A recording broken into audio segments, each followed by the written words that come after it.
காற்றாலை விடயம் சம்பந்தமாக முன்னுக்கு பின் முரணான தகவலை வழங்கிவிட்டு போயிருக்கிறார்.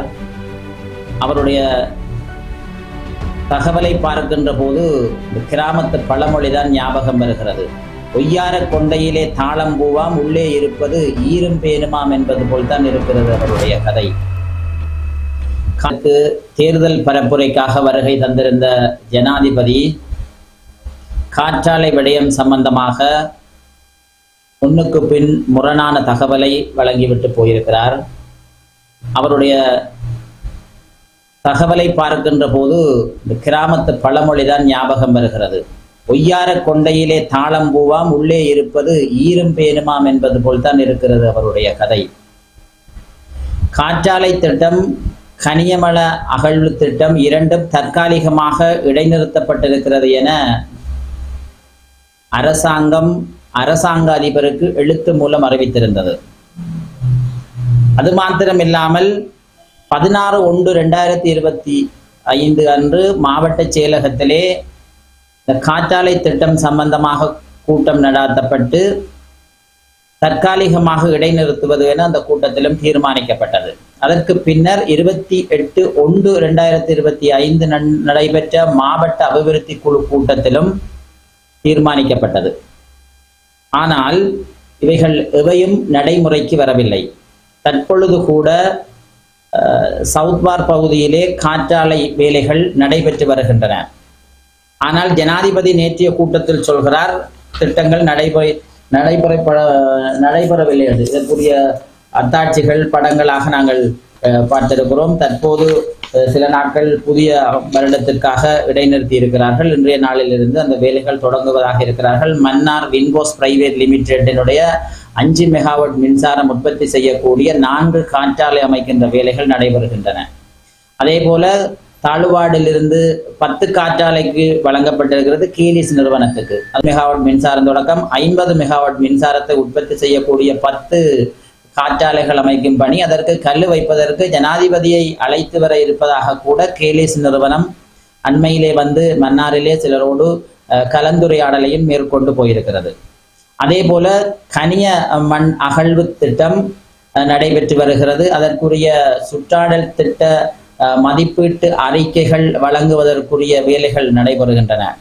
3 முறை அதனுடைய கள ஆய்வுக்கு வந்த போது திருப்பி அனுப்பப்பட்ட போதும் கூட அந்த திட்டத்தை கைவிடுவதாக அரசு இல்லை. 3வது திட்டமாகிய மாஸ் மினரலினுடைய பணி கரையோரத்தில் இருந்து மணல் அகழ்வு செய்வதற்குரியதுக்கு தற்பொழுது அதற்குரிய வேலைகள் நில அளவீடு செய்வதற்கு அரசு திணைக்களங்கள் அனுமதி வழங்குவதற்கு விண்ணப்பம் கோரப்பட்டிருக்கிறது. அது வழங்குவதற்குரிய பூர்வாங்க வேலைகளும் நடைபெற்று வருவதாக நாங்கள் அறிகிறோம். ஆகவே இந்த 3 திட்டங்களும் மன்னாரிலே தற்பொழுது கூட நடைபெறுவதற்கும் நடைபெற்று கொண்டிருக்கின்ற சூழ்நிலையும் தான் இருக்கிறதே தவிர, ஜனாதிபதிக்கு இங்குள்ள அரசு அதிகாரிகளோ அல்லது அவருடைய கட்சிக்காரர்களோ தவறான தகவல் வழங்குகிறார்களோ அல்லது ஜனாதிபதி அரசியல் மேடையாக இதனை பயன்படுத்த முனைகிறாரோ தெரியவில்லை. நேற்றைய தினம் மன்னாரில் உண்மைக்கு மாறான பொய்யான தகவலையே ஜனாதிபதி வழங்கிவிட்டு சென்றிருக்கிறார். ஆகவே ஒரு தேர்தல் மேடையிலே வாக்கு பெறுவதற்காக நடைபெறுகின்ற சம்பவத்தை இல்லை என்று சொல்வது அரசினுடைய ஆட்சி முறைமைக்கு இழுக்கும் அவமானமும் ஆகும். இடதுசாரித்துவத்திலே ஆட்சி நடத்துகின்றோம் என கூறுபவர்கள் உண்மைக்கு மாறான தகவலில் களத்தில் ஒன்று நடைபெற வார்த்தைகளிலே இன்னொன்று பேசுவது என்பது ஜனநாயக விரோதமாகும். ஆகவே இது ஜனாதிபதி உடனடியாக இதை கவனத்தில் எடுத்து இந்த திட்டத்தை அவர் கூறியது போல் நிறுத்துவதற்குரிய வழி ஏற்படுத்த வேண்டும்.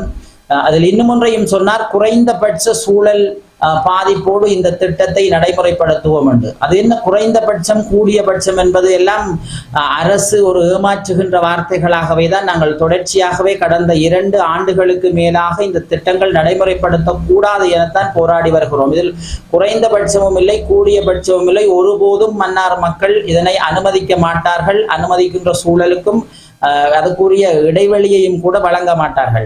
இந்த கரையோர மணல் அகழ்வு என்பது மிக மோசமான பாதிப்பை ஏற்படுத்தும். அந்த கனிம மணல் அகழ்வு ஏனெனில் தலைமன்னாரில் இருந்து சிலாவத்துறை வரைக்கும் அகழ்வதற்கு அனுமதி கோருகின்ற முயற்சியிலே ஈடுபட்டிருக்கிறார்கள். ஏறக்குறைய 110 வாடிகளுக்கு மேல் இருக்கின்றன. அதே போல 58க்கு மேற்பட்ட இழுவை கரவலைப்பாடும் இருக்கிறது.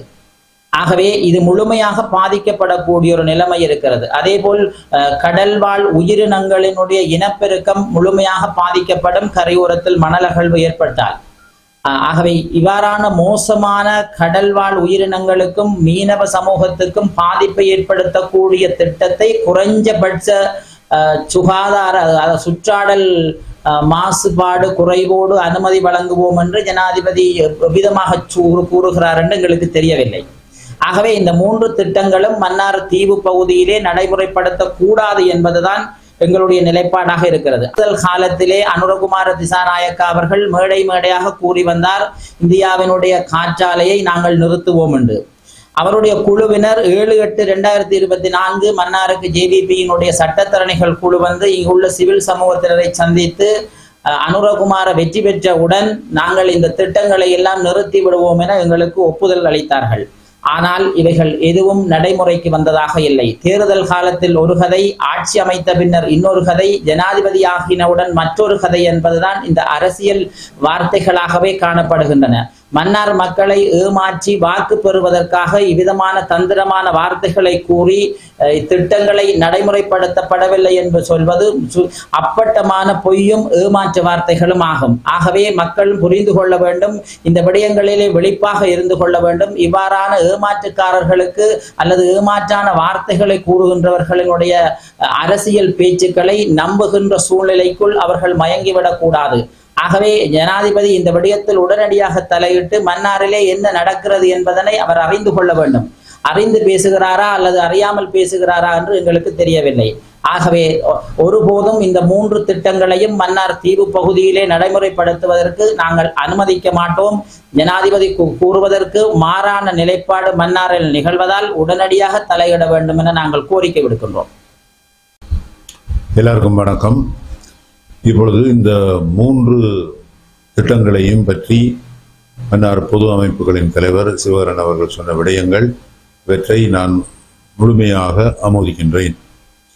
முதலாவது இந்த காற்றாலை திட்டம், மற்றது ஆழ மண்ணகழ்வு திட்டம், கரையோர மண்ணகழ்வு திட்டம். இவற்றை இப்பொழுது இருக்கின்ற அரசு, முந்தியிருந்த அரசுகளும் இப்பொழுது இருக்கின்ற அரசும் ஏதோ ஒரு காரணத்துக்காக கட்டாயமாக நிறைவேற்றி தீர்வோம் என்று கங்கணம் கட்டி கொண்டிருக்கின்றார்கள்.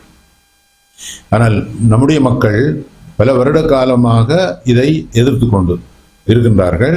அவர்கள் எதிர்ப்பதற்கு காரணம் ஒரு வலிமையான காரணம் ஒன்று இருக்கின்றது, எங்களுடைய அனுபவம். இந்த காற்றாலை 50 காற்றாலை மன்னிக்கவும் 30 காற்றாலைகள் அமைத்த பிற்பாடு நாங்கள் துன்பத்துக்கு மேல் துன்பம் அனுபவிக்கிறோம். இந்த மன்னார் தீவிலே என்ன துன்பம்? ஒவ்வொரு வருஷமும் மழை பெய்கின்றது, மழைக்கு பின்னாலே வெள்ளம். அது எங்களுடைய மக்களுடைய வாழ்வையும் வாழ்வாதாரத்தையும் மிகுதியாக பாதித்திருக்கின்றது. அது அனுபவத்தினாலே நாங்கள் அறிந்த உண்மை. இப்பொழுது அதற்கு மேலாக காற்றாலைகளையும் இந்த மண்ணகழ்வு திட்டங்களையும் கொண்டு வருகிறார்கள். முதலாவது இந்த காற்றாலை திட்டம் எல்லாருக்கும் தெரியும், இது ஒரு நல்ல திட்டம். ஆனால் எங்களுடைய கோரிக்கை என்னவென்றால் அதை வேறு இடத்தில், மன்னார் மாவட்டத்திலாவது வேறு மாவட்டங்களிலும் மன்னார் தீவை விடுத்து இதற்கு அப்பால் இவற்றை செய்யுமாறு நாங்கள் கேட்டுக்கொள்கிறோம். அந்த நிலைப்பாடு தான் இன்றும் உள்ளது. ஆனால் நாங்கள் அறிகின்ற அளவிலே திரும்பவும் இந்த மன்னார் தீவுக்குள்ளேயே இன்னும் இந்த காற்றாலைகளை அமைக்கின்ற ஆரம்ப பணிகள், மேலதிகமான காற்றாலைகளை அமைக்கின்ற பணிகள் ஆரம்பிக்கப்பட்டு நடைபெற்றுக் கொண்டே இருக்கின்றன. மற்ற 2 திட்டங்களும் மண்ணகழ்வு திட்டங்கள் அது மிகவும் மோசமான பாதிப்பை எங்களுடைய மக்களுக்கு கொண்டு வரும். நிலத்தடி நீரை பாதிக்கும், மற்றது எங்களுடைய கடல் வளத்தை பாதிக்கும், இயற்கை வளங்களை பாதிக்கும். ஆகவே தயவு செய்து இந்த திட்டங்களை மீள் பரிசோதனை செய்ய வேண்டும். மக்களுக்கு பாதிப்பு ஏற்படுத்துகின்ற இந்த திட்டங்களை நிறுத்த வேண்டும் என்று தயவாய் கேட்டுக்கொள்கிறோம். நன்றி. வணக்கம்.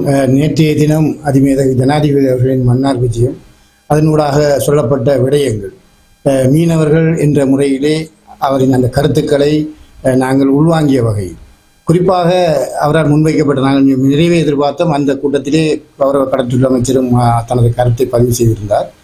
மீனவர்கள் தொடர்பாக இவர்கள் என்ன கருத்தை கூறுவார்கள் என்ற எதிர்பார்ப்பு மன்னாரில் இருக்கின்ற குறிப்பாக தீவில் இருக்கின்ற மீனவர் மத்தியிலே காணப்பட்டது.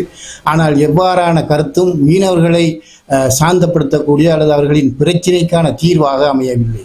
குறிப்பாக ஜனாதிபதி அவர்கள் கூட இந்திய மீனவர் விடயத்திலே அவர் மேற்கொள்ள இருக்கின்ற விடயங்களை தெளிவில்லாமல் கூறி சென்றார். ஆனால் ஒரு விதத்தை அவர் தெளிவாக கூறியிருக்கின்றார். தலைமன்னாருக்கும் ராமேஸ்வரத்துக்குமான ஒரு கப்பல் சேவையை செய்வது தொடர்பாகவும் அவர்களால் செய்யப்பட்ட ஒப்பந்தங்களை அல்லது புதுப்பிப்பது தொடர்பாக அண்மையில் மோடியோடு பேசிக்கொண்ட விடயங்களாக கூட இருக்கலாம்.